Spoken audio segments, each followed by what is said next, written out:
নমস্কার। পার্ট 1 এর ভিডিওতে আমরা অনির্দিষ্ট সমাকলের 8, 9 এবং 10 নম্বর অঙ্কটা করেছিলাম। তো আজকে 11 নম্বর থেকে স্টার্ট করব।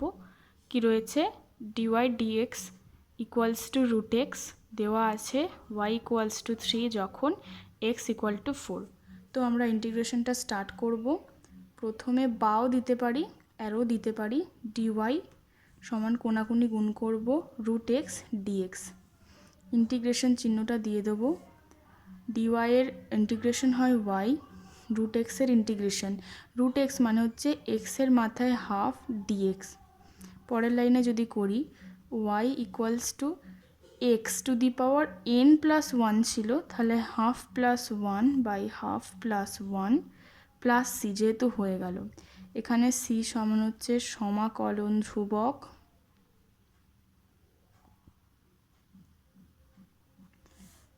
তাহলে y equals to x to the power 3/2 by 3/2 plus c,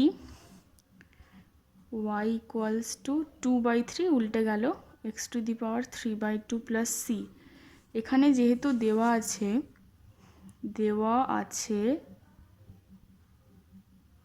y equals two 3 যখন x ইকুয়ালস টু 4, তাহলে y এর মানটা 3 বসিয়ে দেবো।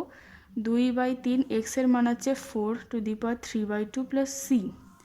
তাহলে এবার 3 তিরিকে, আচ্ছা 3 এখানে থাকলো, 2/3 4 to the power 3/2, 4 to the power 3/2 মানে হচ্ছে 4√4 প্লাস সি। তাহলে 3 ইকুয়ালস টু 2/3 ইন্টু 4√4 মানে হচ্ছে 2 প্লাস সি।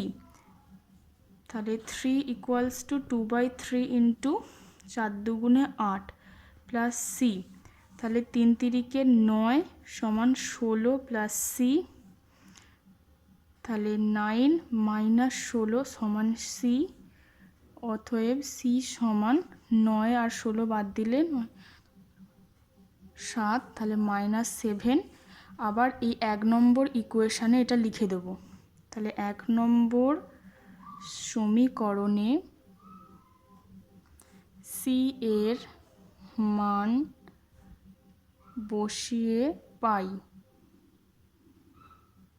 তাহলে ওয়াই কি ছিল, 2/3 x to the power 3/2 plus c ছিল, তাহলে প্লাসের মান প্লাস সি এর মান হচ্ছে -7, তাহলে -7 লিখে দিলাম। তো এটাই হয়ে গেল 11 নম্বরের অঙ্কটা। তো পরের ভিডিওতে আমরা 12, 13 এগুলো করব।